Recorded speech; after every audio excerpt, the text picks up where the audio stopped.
to be talking about unhealthy, toxic relationships and when to let go. And it's a lot of really good information that I have from all my books and experience being with toxic people, and just the things I've learned through the years, things that I wish somebody had told me could have avoided a lot of toxic relationships that I was in. So, the first thing we're going to go over is like a questionnaire on how the person you're with or people you've been with, how they make you feel about yourself. So, more on that in a moment.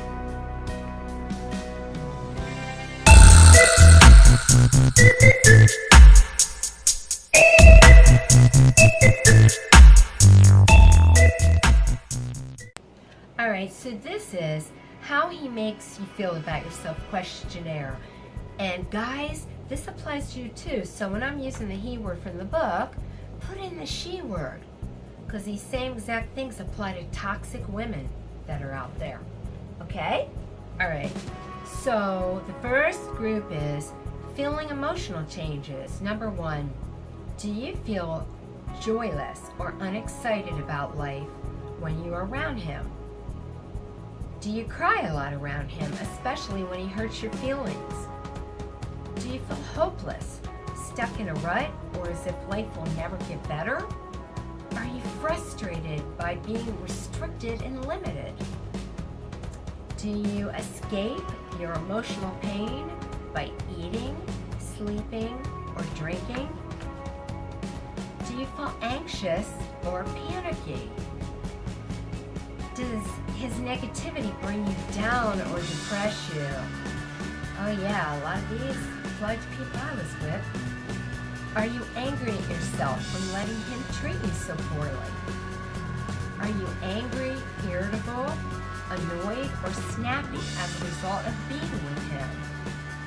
Do you feel emotionally empty, especially after making love to him? Do you feel that he is the cause of many of your sleepless nights? So think on those. And, get your awareness, tune in your awareness. Sometimes we have to tune into that, okay? All right, next group. Feeling afraid or fearful. Do you feel as if you're walking on eggshells around him? I felt that from a lot of people at different times. Are you afraid to say what you really think or feel around him? Are you afraid you'll say something stupid and he'll let you know it? Are you timid and shy around him? Do you feel inhibited around him, including sexuality? Do you hesitate to tell him the truth for fear of repercussions? Are you physically afraid or terrified knowing what he may do to you? Do you fear his anger when you don't know exactly what he says? Do what he says, I'm sorry. Are you afraid he will withhold love or affection if you don't do what he wants? That's a good one. Are you afraid he will get mad if you stay out late or if he doesn't know your whereabouts? Do you fear not knowing when he's going to blow up at you? Does he make the hair on the back of your neck stand up? I hope we don't have, us women have too much hair on the back of our neck. Anyway, next group is feelings of self-doubt, and I'll share more about that one in a moment. Alright, feelings of self-doubt. Number 1, are you starting to believe his negative comments and put-downs? Do you now question your intelligence, appearance, and your sex appeal? Do you feel dumb for being manipulated or conned? Do you feel that no other man would ever want you? Look at my facial expression. Do you always feel unsure or in doubt when it comes to making a decision? Does he make you feel worthless?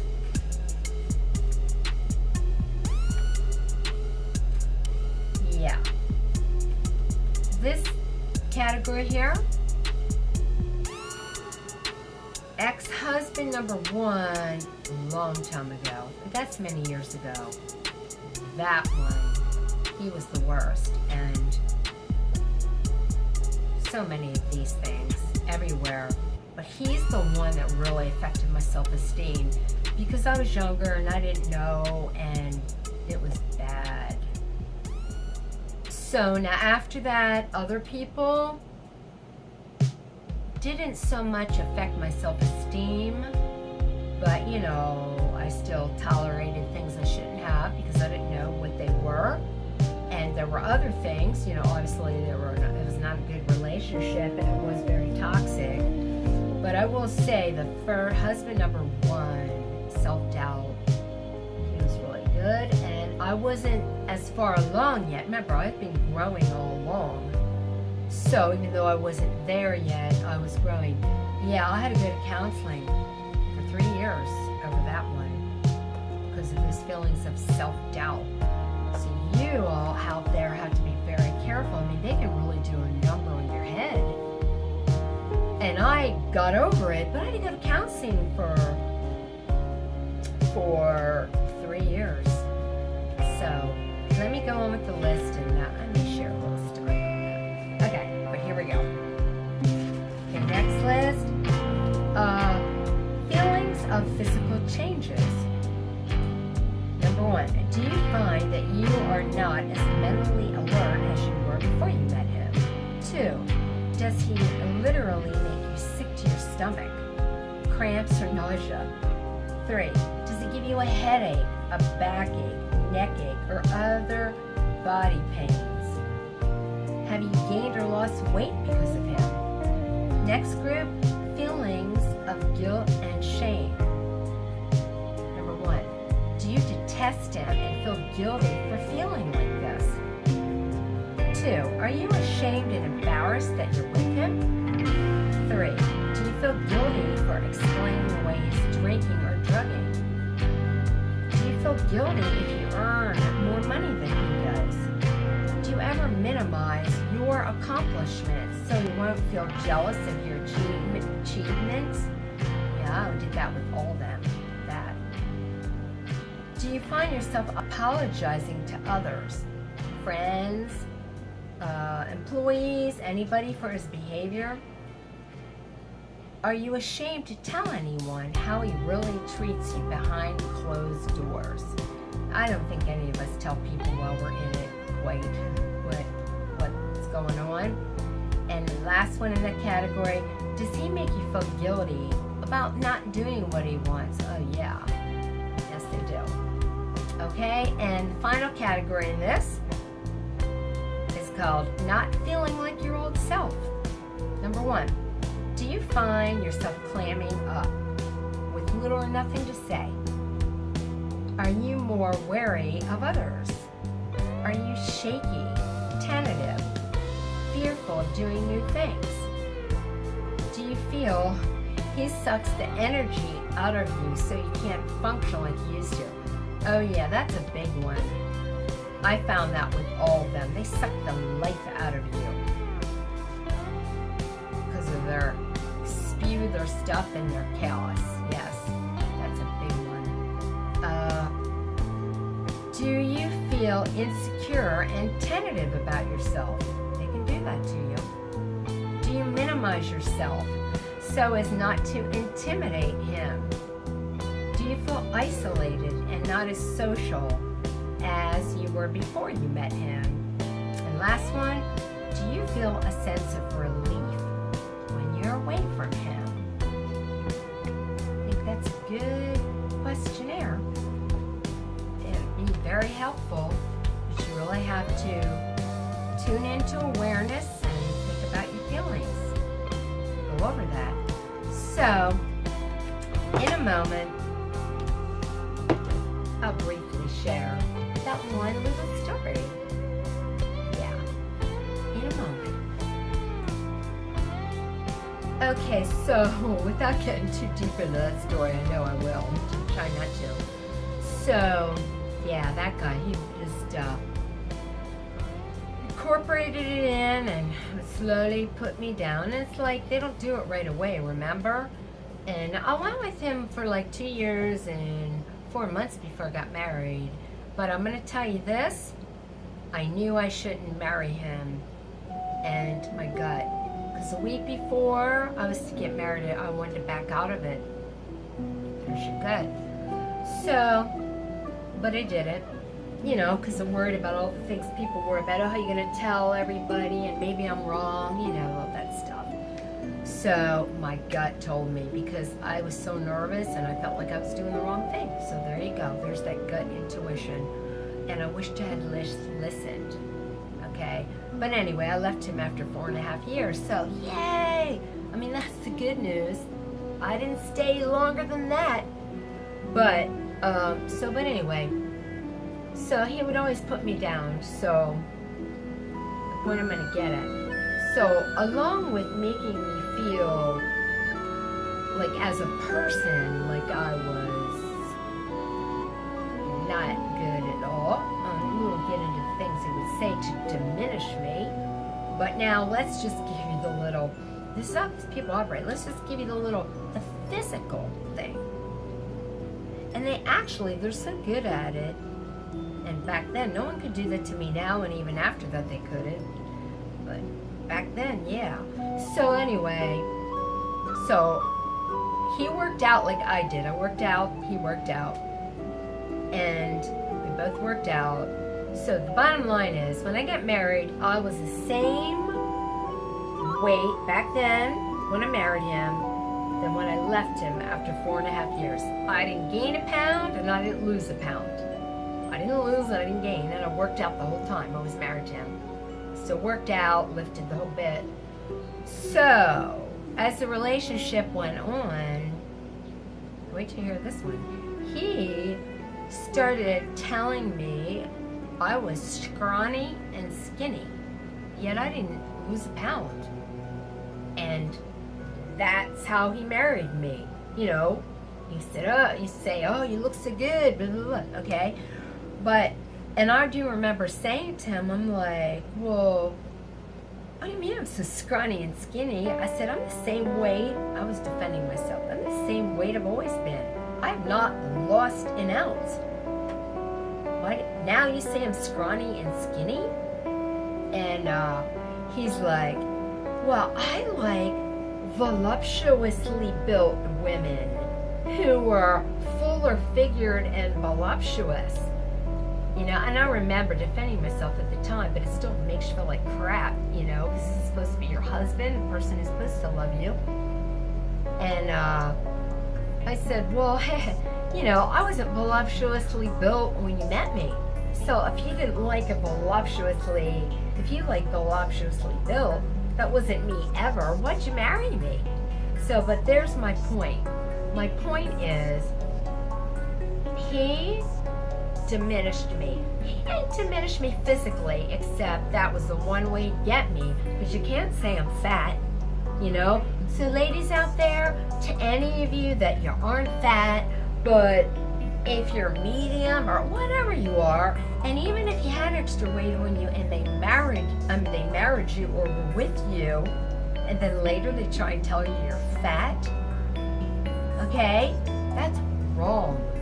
That's wrong to tell anybody about anything about how they look physically, whether you're fat. So I wasn't heavy, but he does the opposite, calls me scrawny, skinny. So the bottom line is, when I left him and I got out of that marriage, I had a very poor self-image. I thought I looked horrid. I thought I looked like a scrawny, skinny thing walking around. Yet, that's the way I was when I went in, and I was healthy. I worked out all the time. But he made me feel like I looked like crap. Alright? So I'm just saying that's some of the mind games that they do to you. Because remember, when I was dating him, I was gorgeous. I was beautiful. I was the sexiest thing around. Okay? And I was the same. And even if girls, even if you weren't the same, or guys, you weren't the same. Even if you lost a couple pounds and you gained a few pounds, big deal. You still don't say that. Who does that? That's inappropriate. You don't talk like that to your partner, okay? So anyway, I just thought I'd share that story with you, a personal story. So, just a little bit more to share with you on the subject. Didn't want to get off track too much, but I figured you might appreciate that. So, again, not trusting your initial gut reactions. I had them every time. So here's what the book says about that. If your intuition tells you that something is not right, pay attention to it. You're always right. It's your body giving you a warning signal that something is wrong. Often your intuition will come in the form of an anxiety-provoking feeling. I talked about that in the other video. You may feel on edge or restless. Your stomach may even cramp up or your head will start to hurt. You may even feel that your heart is beating faster and it's not in a good way. You may even feel that your face is tense and you have like a furrowed brow. You may even find it difficult to sleep or eat. Or on the other hand, you will find that you are suddenly overeating, drinking too much, or eating all the wrong things such as comfort food, like emotional eating, because you're so anxious. And it says, don't ignore these signals. They are telling you that there's something wrong. This is a warning sign, so open your eyes and your ears so that you can see and hear who the man or woman is for who they really are. And yeah, I agree, that's hard to do, but what good is it if it's not truth, You don't want to be with someone that is like that because they don't care about us. And it's really not personal that something's wrong with us, it's something's wrong with them. And that's how it's going to be with anyone they're with. So, let me read this story of the book. I think it's good to know about true stories. So this is regarding the gut. So this is talking about Gloria. And it says that Gloria met Larry at the cocktail party. And she said it was hate at first sight. I've had that before myself. And it says, for some reason unknown to her, she detested him. Whether it was his walk, tight smile, or something about Larry that turned her off. But anyway, she was turned off. And it says, after he followed her around all night long at the party, he somehow managed to find out her name and where she worked.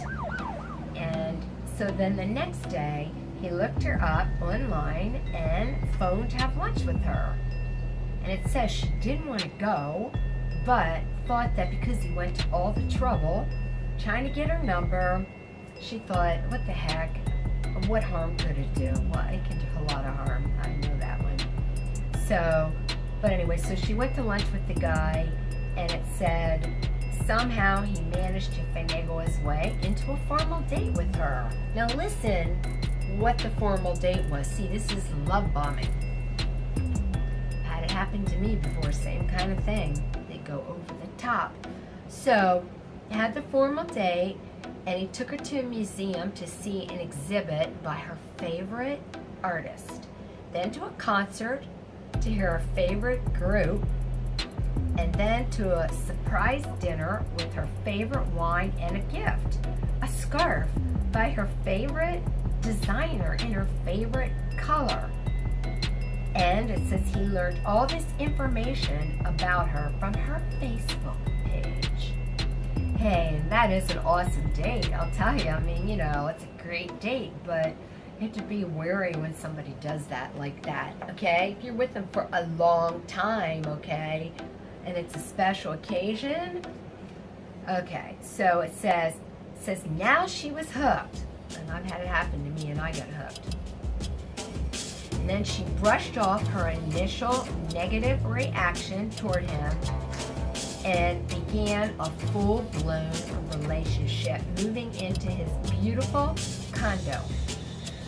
So you see what I mean? It moved fast. And it says months into the relationship, all of his thoughtfulness became more and more annoying. He bought her now her new clothes. He made hairdresser appointments for her to get a new hairstyle. He got her a gym membership where he insisted they both go to work out each morning.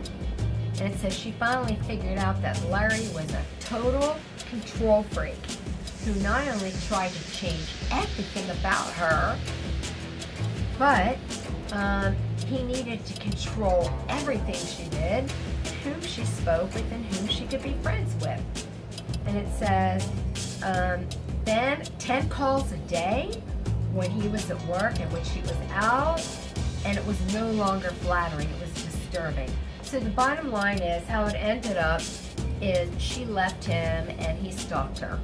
So she had to end up getting a restraining order, and ended up being a restraining order, and he violated it, and he went to jail. So it says the moral of this story is that if your initial feeling is that something is wrong, you're absolutely right. Don't second guess yourself. And I did that way too many times. And I know from my second guessing, it got me in situations with toxic people that made for when I was with them a not good life. On my own, I'm good. It's when you're with people like that, okay? So it is so much better to be alone than to be with somebody like that just for the sake of having somebody, okay? And I know, it's hard, I get it. I've been alone for a while now. Cool with it, it's good. That doesn't mean you don't want to ever meet somebody again, but I'm content on my own, doing my own thing. And that's when it's the right time, because then if someone came your way that's toxic, you're gonna, you don't want to be needy, okay? So it's okay, we'll get there. So we all have our time, we all have our times, and but live and learn. That's why I'm sharing this with you. I have a lot more. So next time, next video, it's going to be all the different clues, the different types. There's categories of these men. Oh, that's an interesting one. So anyway, until next time, I'll see ya.